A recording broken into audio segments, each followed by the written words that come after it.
Hey, what's up? I'm Rafael di Furia, aka Rafi D is me, and I am back at it again on another beautiful Friday night. And this week we are going to be talking about another question that I get asked about quite often. For those of you who are subscribed to my channel, you might have realized that a lot of my content is talking about moving to Italy as somebody who is of Italian descent or is eligible to make a claim under Iure Sanguinis. But lately I've been getting more questions from more people that are not of Italian descent and wanting to know how to come and move to Italy. And even though there are some people that seem to think that you have to be of Italian descent to come here, that's not necessarily the case. It just happens to be one of the easier ways. Well, actually, maybe some of the other ways might be a little bit easier than Iure Sanguinis. Instead of having to produce papers from multiple generations, from multiple people's lifetimes, and all the paperwork that goes along with that, it's just everything that happened in your lifetime. But before we get too much deeper into the video, if you would like to see more content like this about moving to Italy, Italian citizenship, and living life abroad, be sure to subscribe with that notification bell turned on. And if you could also give this video a like, I would really appreciate that. And of course, a big, huge thank you and shout out to those of you who are helping to make videos like this possible through Patreon. And if you're also wanting to become a monthly patron, if you've enjoyed any of these videos or found any of them helpful, you can go to rafaeldifuria.com/Patreon. Or if you'd like to help out just one time, you can go to rafaeldifuria.com/support. And for shirts, mugs, onesies, and more with strict pizzatarian, that's it, I'm moving to Italy, pizza, pasta, amore, and other designs are available through rafaeldifuria.com/NYAG gear. All of the links are down in the more info section below. Okay, so before I get into some of the ways of getting into coming here and living in Italy, there's one little misconception that I just want to address first, is that purchasing property here in Italy does not guarantee you the right to actually stay here. It may look good on an application, but it doesn't guarantee anything. It could help you a bit, but there's still a little bit of an unknown. And yes, while it could help you, it's not a guarantee. And in this video, I'm not going to necessarily be talking about how to accomplish some of these things, but just letting you know that these things exist, because it seems as though there are a lot of people who are maybe unaware of some of these options that are out there. And some of the ways that I'm going to talk about may end up actually being interwoven in a different way for different people to make their own life here. You might have to do a little bit of a combination of a few of these together to make things work out, but it's possible. People do these things. It's not unheard of. One of the most common ways that I hear about young people coming to Italy and actually spending time here is to actually study here, going to university. But you don't have to be a young person coming here to study in university. There are ways of just going to a language course for a little while to get a visa for that. Studying won't guarantee you the ability to stay here long term, and that would probably be especially true when we're talking about learning in a language school. That's probably going to be one of the shortest ways of staying in the country. And also, being a student doesn't give you really so much of an ability to work here. So if you are needing to come here and work, that could be a little bit tricky. But if you do study in university here in Italy, that could potentially lead you into the next thing I want to talk about, actually getting a job here. But to work here as a foreign national, that might not be the easiest thing to do.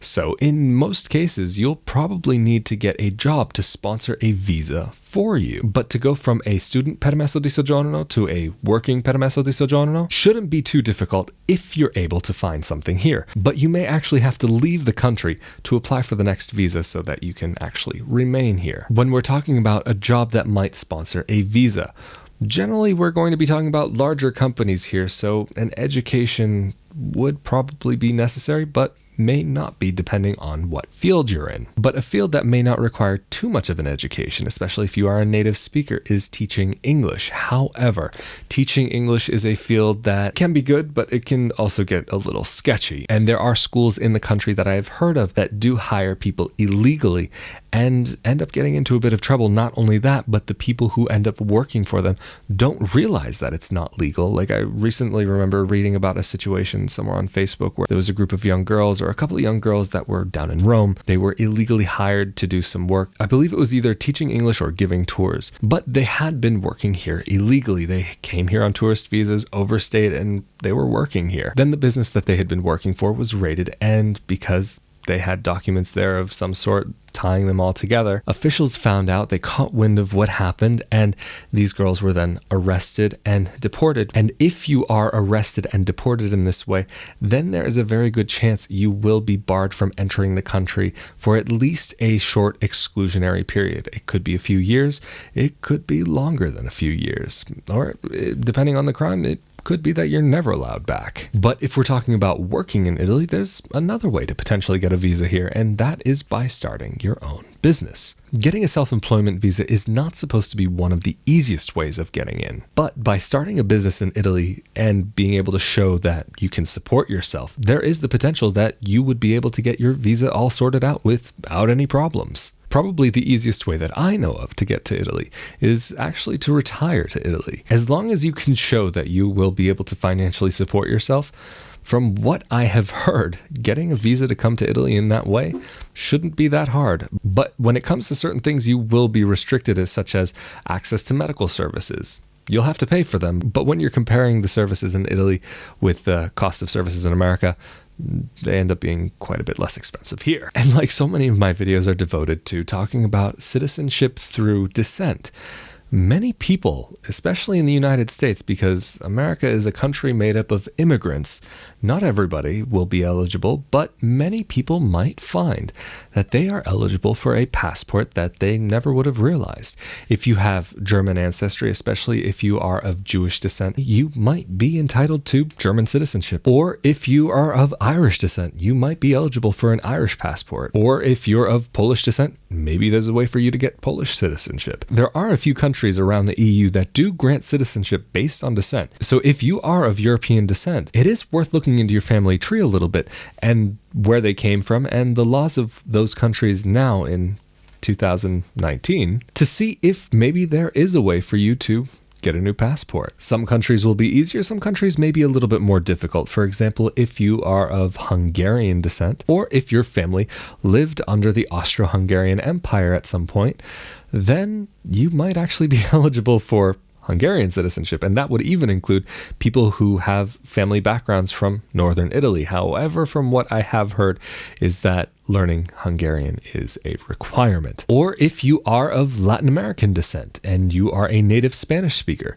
that could be a path for you to go and get Spanish citizenship. But I do know people who are actually going through that process, but because of the migrant situation, that process has been slowed down a bit, but you would potentially have a way of residing in the EU without any issues. But that would be a way for you to get into the EU and reside in Spain for a while, try to get citizenship there, and then you might be able to come to Italy afterwards. Or what I've heard a lot of Brazilians do is go and move to Portugal. I believe they need to reside there for 5 years, and then once they're there for 5 years, they can get citizenship to Portugal, and once you're a citizen of the EU, then the whole European Union is at your doorstep. But for those of you who are of Italian descent, but not eligible for Iure Sanguinis, there is an alternative for you to be able to become an Italian citizen. You wouldn't be recognized as a citizen by birth, but you could become an Italian citizen. It's just a slight technicality. You would have to legally reside in Italy for 3 years, and then you would be able to apply for citizenship. But if you're not of Italian descent, if you're a citizen of another EU country, then that number becomes 4 years. After 4 years of residing in Italy, you can then become a citizen. But if you're from outside of the EU, then that number goes up to 10 years. Doesn't matter where on earth you're from.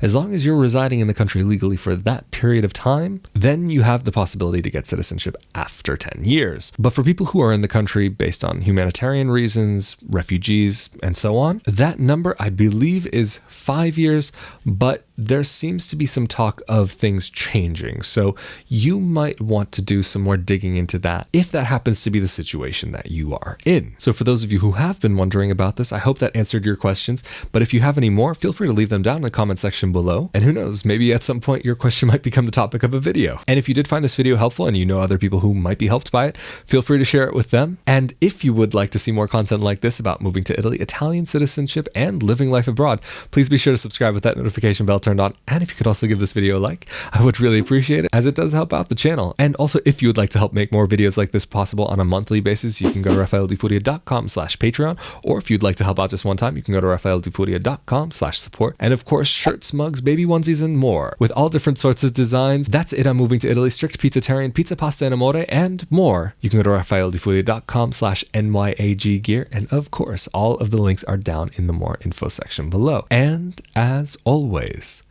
I'm Rafael Di Furia, aka Rafi D is me. Thank you so much for joining me on another beautiful Friday night. I hope you all have a great weekend, and I look forward to seeing you all next Friday. Later.